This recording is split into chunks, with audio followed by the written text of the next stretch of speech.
जितनी है ये क्यों इतनी परेशान नजर आ रही है? हमारा डायस्पोरा अगर इतना एक्टिव है तो फिर भारतीय डायस्पोरा का मुकाबला क्यों नहीं करते? ये इतना नहीं है हुकूमत के पास। रिसेंटली हमने कोई प्रेस कॉन्फ्रेंस ऐसी नहीं देखी जिसपे इस तरह के गंभीर मसाइल जो कि आप दोनों ने ये भी डिस्कस किए हैं उस पर कोई बात की जाए, आवाम को कोई जवाब दिया जाए, कोई प्लान नहीं है। वज़ीर मुमलिकत ख़जाना डॉक्टर आयशा गौस पासा का कहना है कि बैरूनी फाइनेंसिंग के मामलात पर IMF के साथ डेडलॉक है। नवे रिव्यू के मुकम्मल होने में देर हो रही है मगर इसमें परेशानी की बात नहीं। वो अपनी इनकम का अगर 20% करते हैं तो जो कम इनकम वाले हैं वो 50 से 70% हिस्सा जो है फूड पे, फूड की इनटेक जब कम होती है तो आपको जो सीरियस मसाइल हुए हैं पाकिस्तान में, जैसे इसका जिस मुल्क फंक्शन कर रहा है as a criminal enterprise,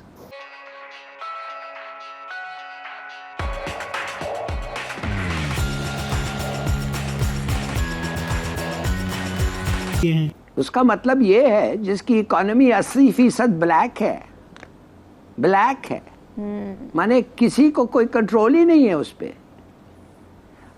एक मुल्क जिधर पेट्रोल बॉर्डर पे पाकिस्तान के तरफ, पाकिस्तान के side of the Iran border में आपको 80 रुपया लीटर मिलेगा, कराची में 280 के लिए मिलेगा। आप क्या समझते हैं ये कब तक चल रहा है? $43 मिलियन हमारे मुल्क से स्मगल होके जा रहे हैं, हर रोज जा रहे थे टिल रिसेंटली, हर रोज। Can you believe that? अब आपको पता है हम कितने अमीर आदमी हैं? पूरा पॉपुलेशन 40 मिलियन अफगान्स के फॉरेन एक्सचेंज के रिक्वायरमेंट्स इधर से जा रहे हैं। एक दिन अमेरिकनों ने वो फ्रीज किया, बंद किया और पूरा रिस्पॉन्सिबिलिटी हमारे पे आ गए और हम देते रहे। Nobody could stop it. क्या समझते हैं आप? आप समझते हैं कि ये कोई लाइट है? ये टनल, ये लॉन्ग टनल जो जा रहा है ऑफ नो होप, इस पे कोई लाइट नजर आ रही है आपको? क्या कहते हैं IMF लोग, दी IMF जो निगोशिएटर्स हैं वो क्या कहते हैं?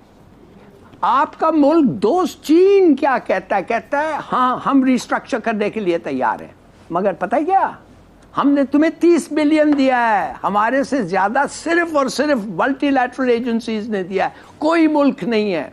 44 उनका है, 30 हमारा है। हम रिस्ट्रक्चर करें, चलिए हम करते हैं। मगर जैसे इन्होंने बताया था असदुल्ला ने जी, उनकी रिस्ट्रक्चरिंग से लेके IMF खुद खा रहा है। जो IMF जो कह रहा है ना कि हम we are financing the payment of others, तो देखिए कहने की बात यह है हमें पता है प्रॉब्लम क्या है, बट हम कर नहीं सकते। अब तो हम कह सकते हैं ना, वी मस्ट एडमिट इतने गवर्नमेंट्स नहीं कर सकते हैं कि ये नाकाबिल है, हम काबिल नहीं है करने के लिए। तो if you are not capable तो फिर क्या है? It's a lost cause. काबिल भी नहीं है और तरजीहात भी कुछ और ही है ना। यकलख्त एक्टिव हो गया। मुझे ये कुछ चीजें समझ नहीं आ रही क्योंकि मैं खुद वॉशिंगटन DC में बैठा हूं और मैं खुद ये समझता हूं कि ये 60 कांग्रेसमैनों के लेटर चले जाना, साइन करना, फिर खलीलजादा इतना ज्यादा एक्टिव हो गया है कि जिसकी इंतहा नहीं है। मैं यहाँ पे ये जरूर मेंशन करना चाहूंगा, खलीलजादे साहब वो एक इंसान थे जिन्होंने कहा था कि पाकिस्तान को दहशतगर्द स्टेट करार दिया जाए। आज उनके पेट में मरोड़ पड़ रहे हैं खान साहब के लिए। ये सारी दुनिया को खान साहब इतने क्यों पसंद है, वेस्टर्न सिविलाइजेशन को? और फिर उसके बाद सबसे बड़ी बात जो मैं बताना चाहूँ, अगर पीछे से सारा जोड़ के लेकर आए तो खान साहब ने अगले दिन एक स्टेटमेंट दी है कि PDM की क्या औकात है, PDM की क्या औकात है, मैं तो सीधी टक्कर फौज के साथ। अब मैं उस पर फिर जब मैं माजी की अपनी वीडियो चलाता हूं तो वाहिद एक पाकिस्तानी सियासतदान है जिन्होंने इनको कहा ये मीर जाफर है, मीर सादक है, ये जानवर है। फिर इन्होंने उनको नाम दिया, डर्टी हैरी का नाम दिया। फिर अब वो बिल्कुल उन सारी चीजों को छोड़ के सिर्फ एक इंसान के पीछे है, आर्मी चीफ है उनके पीछे है। तो क्या एजेंडा है ये? मेरी समझ से बाहर है। PTI का क्या एजेंडा है?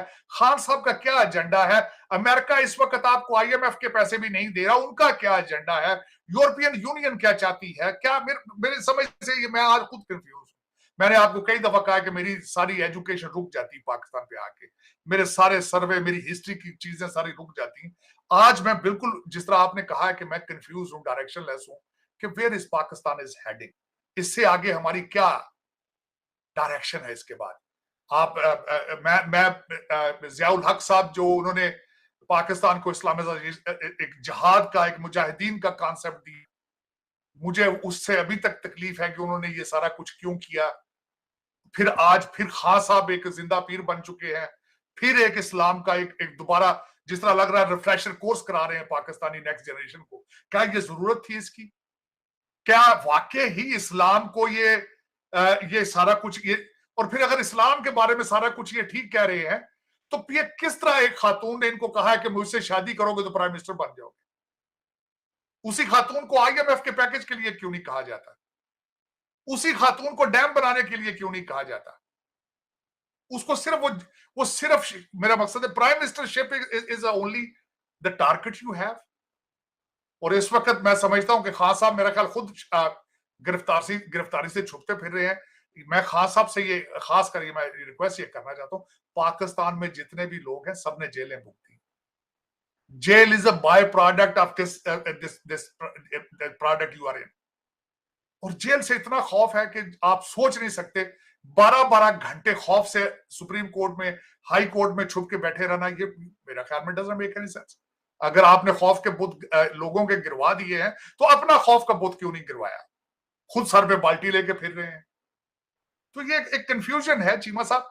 एक ऐसे पॉइंट पे पहुंच चुके हैं आप, और एक ऐसा प्रोपेगेंडा मुसलसल हो रहा है विद इन पाकिस्तान और आउटसाइड ऑफ पाकिस्तान, जो कि खतरनाक। मैंने अब वो बंद कर दी चीजें।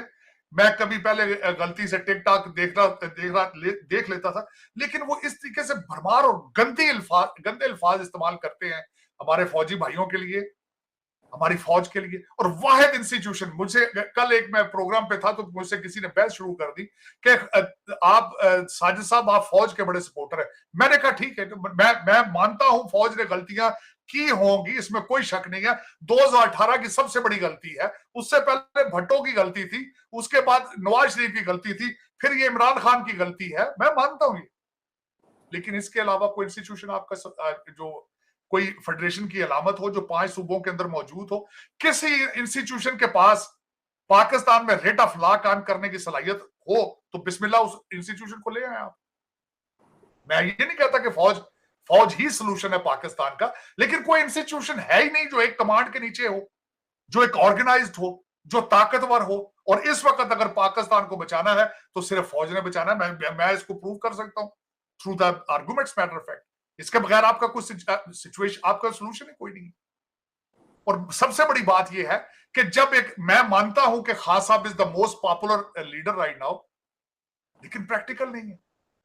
बच्चों की स्टंटिंग, बच्चों की माल न्यूरिशमेंट, और यही बच्चे जब स्कूल जाते हैं तो ऑब्वियसली उनकी तालीम अफेक्ट होती है। This is the most serious issue facing Pakistan today लोगों के पर्सपेक्टिव से। अब मैंने हमेशा कहा पॉलिटिकल इंस्टेबिलिटी तो मुल्क में रही है, पर what is I think new is कि एक अनसर्टेनिटी का माहौल है, इकोनॉमिक अनसर्टेनिटी है जो कि लार्जली ड्रिवन है इकोनॉमिक मैनेजमेंट के पसे पुश डालने से। वो क्यों है? बिकॉज एक पॉलिटिकल अनसर्टेनिटी है कि इलेक्शन का इलेक्टोरल साइकिल क्या होगा। आई थिंक ये सब को बैठ के एक दफा इलेक्टोरल साइकिल जो है उसको डिस्कस करना पड़ेगा, उसमें एक राह देखनी पड़ेगी कि वो कैसे होगा, चाहे जब भी हो। मतलब अगर कॉन्स्टिट्यूशनली जाए अक्टूबर में हो, अगर सब पार्टीज एग्री करती हैं एक दिन हो, सो ये बात है। But in the short term आपको इकोनॉमिक मैनेजमेंट को थोड़ा सा बहुत ही देख कर करना पड़ेगा। IMF करना है, बजट अच्छा लाना है, आपने फॉरेन फंड्स इनफ्लोज लाने हैं, सप्लाईज को इंश्योर करना है,